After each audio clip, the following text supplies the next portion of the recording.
Razones y sensaciones. Gracias, Connie Cherep, por este libro. No, gracias. A ustedes dos por recibirme, ciudadanos. Yo te lo voy a devolver, Connie. Porque creo que me considero tu amigo y creo que te ayudo comprándolo. Ah, muy bien, muy bien. De todos modos, no voy a aceptar. A mis amigos les regalo el libro. Está bien, muchas gracias. Qué lindo. Bueno, no hiciste demasiado esfuerzo. Después. Un poquito más de resistencia, Garrido. Después te lo dedico, cosita, sí. por favor, Después una te lo dedico. dedicatoria. El próximo domingo en la Feria del Libro, a las 6 de la tarde, 18 horas, en la Estación Belgrano, presenta su libro Connie Cherep. Bueno, contame a ver ¿cuánto te significó de tu tiempo que, me imagino que mucho tiempo, digamos, le dedicas a la familia, al laburo, y esto cuánto tiempo? Hubo un momento de mi vida, este año, Sí. en el que tuve mucha incertidumbre sobre mi futuro. Ustedes dos lo saben mejor que nadie, no voy a ser tan explícito, pero estaba como en el freezer, porque no me podía mover de donde estaba, porque había una posibilidad que tuviera que ir a algún lugar donde... No importa, había una posibilidad laboral que finalmente, afortunadamente para mí, no salió. En ese transcurso yo tenía mucha ansiedad y en ese tiempo, que habrán sido 2 o 3 meses, escribí mucho.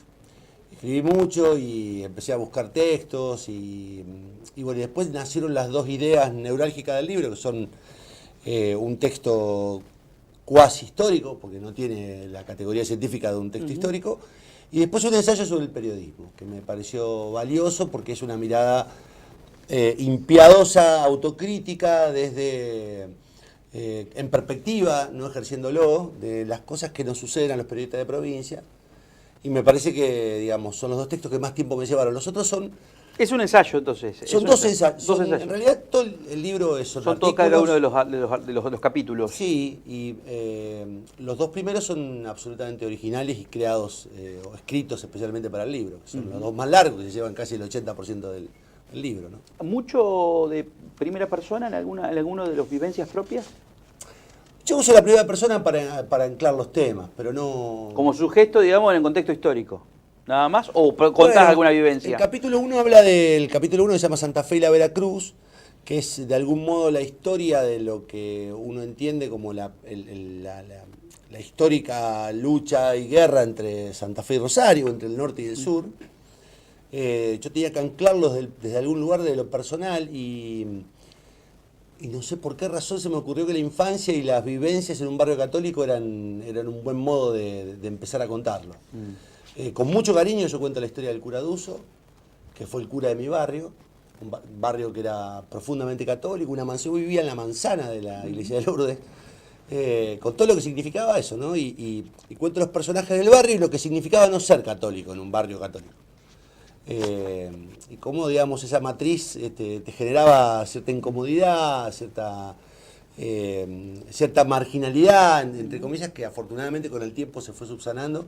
Y que hasta el propio cura, digamos, lo terminó aceptando como tal. Pero, digamos, a partir de eso, yo lo que hago es un relato de lo que es la Santa Fe conservadora, católica, la Santa Fe que generó a partir de un conjunto de familias, una prosapia que derivaba en gobiernos, o en influencia sobre gobiernos, y lo que resistió esa Santa Fe católica, que termina, a mi humildísimo juicio, en el 2002-2003 con la caída del régimen patricio clerical, digamos, de Storni. Muy interesante concepto ese. Nunca lo hemos charlado públicamente, pero qué trabajo que hicimos en ese momento. Bueno, pero fíjate vos que es interesante, yo también lo marco ahí, el trabajo que hace el periodismo. No todo el periodismo, Cone. No, bueno, pero... no todo el periodismo, déjame que con los dedos... No importa, digamos. Que después se fueron sumando cuando ya la cuestión estaba enclenque. Sí, bueno, pero hay razones para ello, yo también lo explico ahí. Hay quienes te dicen con absoluta razonabilidad, mirá, yo no quise hablar de eso porque tenía miedo. Porque ya habíamos experimentado situaciones similares que después se retrotraían y que volvían a... Estamos hablando para que entienda la gente el poder que tenía Storni de influencia en la política y en las instituciones. Yo ahí relato como en el 94 Carlos del Frade hace pública la situación de abuso, digamos, de abusador sexual o de presunto abusador sexual de Storni, y cómo Santa Fe se cayó. guardó silencio. Y después cuando se produce la presentación del libro de Warner, también hay una especie de estallido. Y después hay un grupo de gente que se retrae. Cuando vos lo hablas con ellos, ellos te dicen, no, en realidad el problema era que si esto volvía a la normalidad, porque desde aquella nota del FRA en diciembre del 94 hasta que vino Warner pasaron 8 años en los que Storni siguió celebrando misa, presidiendo actos, tomando decisiones políticas. Cartas, digamos. Y en donde del Frade se tuvo que volver a Rosario también. Sí, bueno, claro, tuvo un paso por Santa Fe. También está la historia del Frade en ese capítulo. Bueno, ¿no? Tuvo un paso por Santa Fe hasta que hizo esa denuncia y después tuvo que volver por culpa de la escasez de rinocerontes a Rosario. Claro, como dice Lelutier, ¿no? Que se tuvo que huir inesperadamente por culpa de... Bueno, de todas maneras yo creo que no es tan lineal todo. Digamos, hasta que en ese momento nos juntamos, alguna parte de la investigación que tenía yo, a través de la colecta Más por Menos, otra parte que tenía Connie, otra que tenía Guillermo Tepper, y un par de colegas. Bueno, pero yo tengo una teoría, que el libro ahí se dieron las condiciones. Claro. Por alguna razón. La visita de Olga Warner nos vino así como anillo al dedo para que nos juntemos. Hay un poeta nicaragüense que se llama Ernesto Cardenal, que fue ministro de Cultura, que decía, ellos sonreían porque creían que no iban a acertarle, pero no sabían que estaban jugando a errarle, los demás. Yo creo que nos dejaron hacerlo también, porque creo que había una lectura de cierta decadencia del proceso. Cuando uno observa aquella etapa, digo, ¿cómo fue que pudimos ir tan a fondo? ¿Cómo fue que nos...? Porque en definitiva había un contexto que lo permitía, que era un contexto efectivamente de cambio, que creo que era un contexto de fin de era, y que en 2 años se llevó puesto a Reutemann, porque Reutemann con la inundación, digamos, está bien, gana las elecciones, pero no vuelve a gobernar nunca más. Mercier no vuelve a manejar nunca más, a administrar nunca más las finanzas públicas ni las empresas públicas de la provincia, y se cae Storni. A partir de entonces nace una nueva época en la que uno, cuando se retrotrae en la historia, descubre que Storni fue el último eslabón de una larga historia de obispos, muchos de los cuales seguramente merecen respeto, que en determinados hitos históricos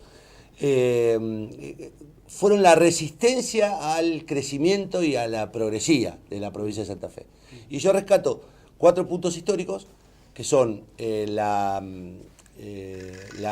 sanción del Código del Código Civil, pero no es el Código Civil, de lo que fue el Registro Civil de Santa Fe por parte de Nicasio Oroño. Oroño, siendo ya gobernador, sanciona la ley de registro civil, que era un reclamo que hacía todo el sur porque estaba repleto de inmigrantes y el registro civil era exclusivo de la iglesia.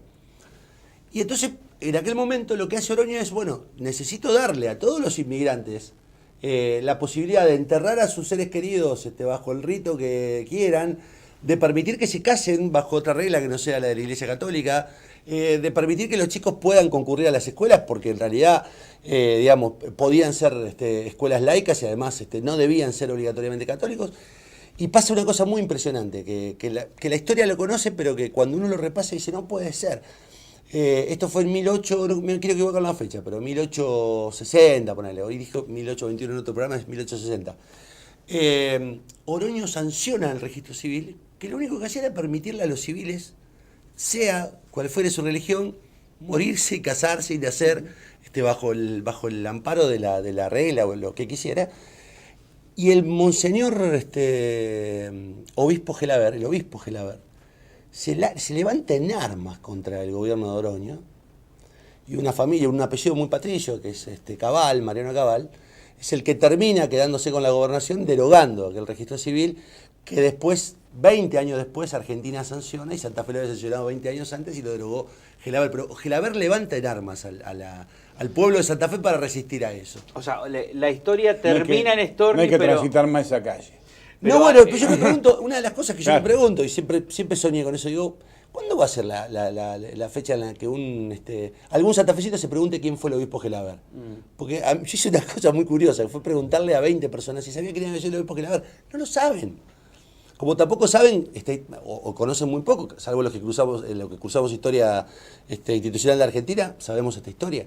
La Constitución de 1921, una Constitución que nace al calor de lo que fue el grito de Alcorta, promovida por Lisandro de la Torre, por el gobernador Menchaca, radical, progresista como pocos, que está escondido en nuestra historia. No hay una calle de Santa Fe, llámenme Menchaca.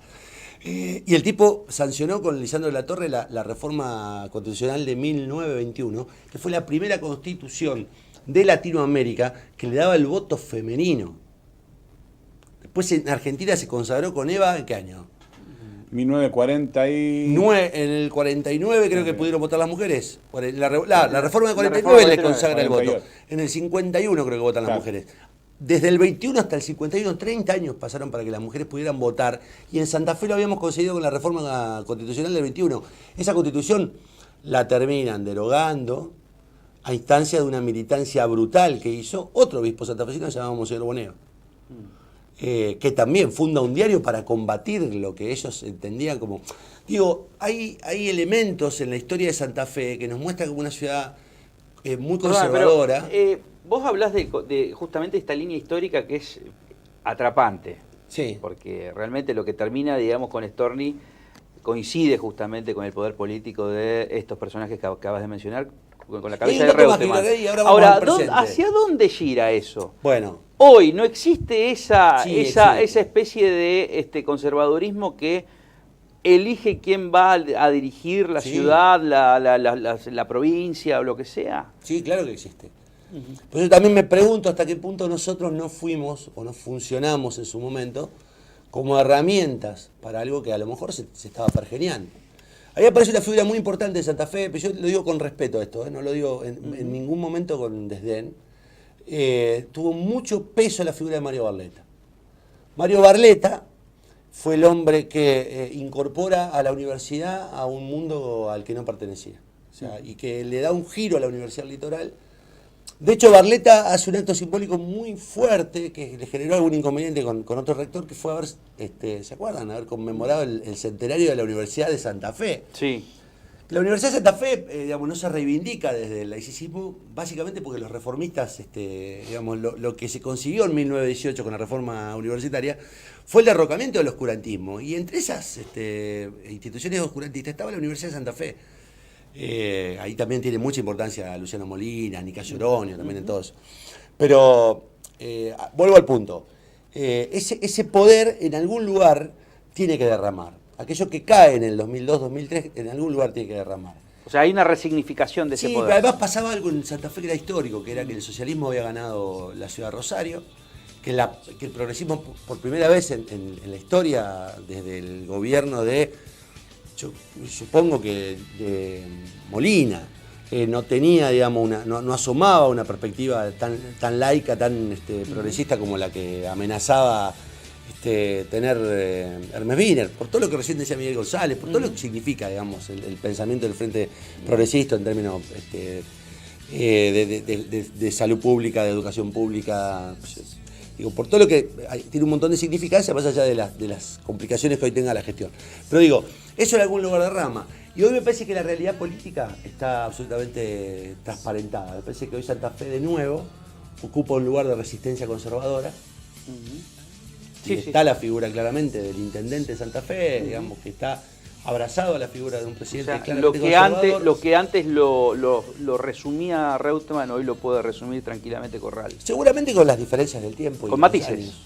Domingo a las 20, sí. Feria del Libro. No, ¿a las 20 o a las 18? ¿A las 18? A las 18. A las 18. A las 20 del Brillo. Ahí está el Zócalo. A las 20 comemos. Hacemos pero quiero... Sí. Yo sé que cortito. Dale. Que en el libro aparece algo que muy poca gente sabe, que es la historia del gobernador frustrado Leonardo Meiner, que fue el primer gobernador del peronismo, que lo votó la gente, que lo votó el colegio electoral y que además eligió su gabinete. Y que 3 días antes de asumir apareció muerto de un balazo en Buenos Aires. 1946.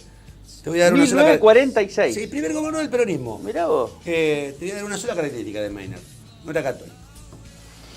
Bueno. Osvaldo Coni Cherep, gracias Coni. Nos espera el domingo, de verdad. Ahí estamos. El domingo estaremos.